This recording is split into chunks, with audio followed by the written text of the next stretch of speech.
Before I start with our project, I want to introduce our company.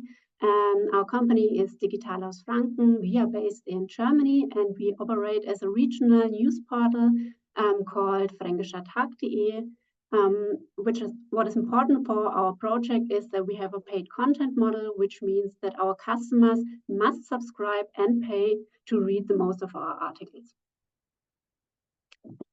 First, a short summary of our project called Pulse. The purpose of our project is to develop an AI-powered churn prediction system for our subscribers, because even though we welcome many new subscribers every month, we lose many again shortly after.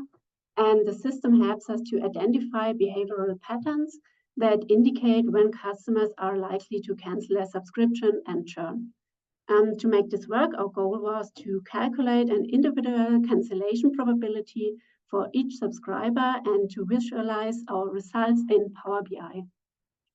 And this new data creates a foundation for individualized marketing campaigns in the future to increase the retention of our customers so they don't leave shortly after they subscribed. Now I will show you how we did it. Here you can see our milestones. First, there was a setup with an internal kickoff. After that, there was a larger milestone for data exploration and integration. And then we were able to select our AI model. Last step was the visualization via Power BI before we reached our MVP. And for steps 2 till 3, we also had an external partner who supported us. And now I will show you some of the steps in detail. First, our data structure, which belongs to milestone exploration. We send our data via Microsoft Azure to Databricks, where we are able to explore the data and prep it for the model training and the evaluation. Those are the data that are important for the prediction. First, we have the base data, but we also are able to make data calculations in Databricks.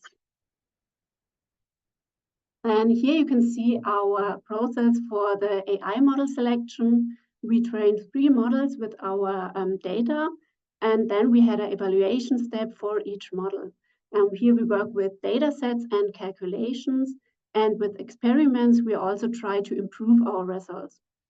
We had several factors to consider when making the selection, for example, the type of prediction, the number of data series and features, because we have very few data and also some missing data points, and it was important for us that the model can handle those missing points.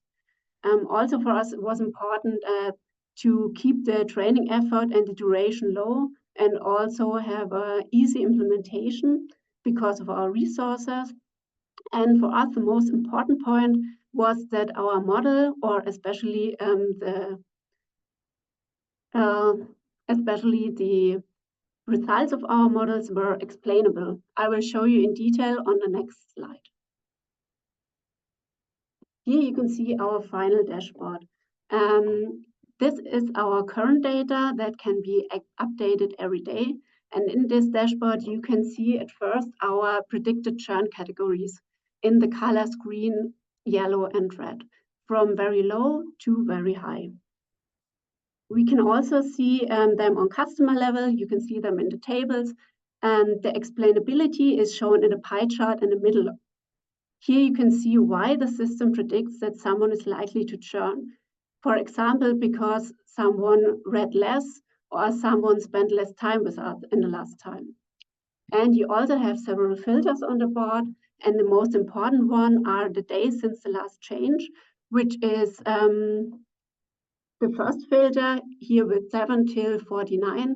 This is very important for us because we want to make stable predictions. If you're only one day in a very high churn segment, we won't contact you because you're not a stable churner.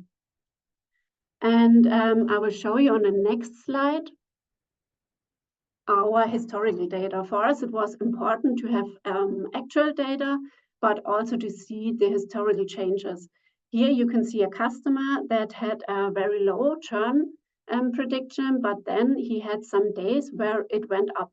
And in the table on the left, you can see he had one day where he had a middle high churn segment, and then he had a very high churn segment.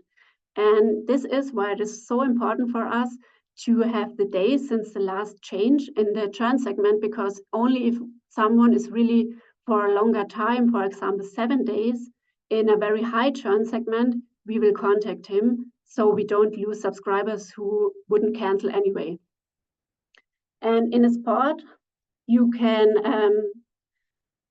also see the here the churn probability, and we also have this data for the churn probability, but also for the page use of the customer, so we can measure their engagement.